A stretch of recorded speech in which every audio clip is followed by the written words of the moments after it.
How to change email address. Are you expecting to change email address on Binance application? If that's so, then this video might help you out. Without further ado, let's dive into the video. To change email address in Binance, first of all open Binance app on your mobile device. Once you open the app, log in into your account with your registered email and password. After you get logged in, now just simply tap on your profile icon. After you click on profile icon, select security. Once you click on security, you'll be forwarded to this option where you can see multiple options. You are looking to change up your email, right? Just simply select email. After you click on email, you will be forwarded to this section. To change up your email, just simply click on this option where you can see this option for pencil with a notebook. Tap on it.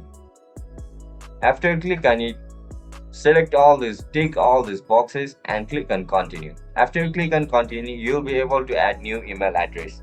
Once you write down the email address, they'll send you verification code on that new email address. Just write down the verification code. As soon as you write it down, your email address will instantly change on Binance. That's it, guys. That's how you're going to change your Binance email address.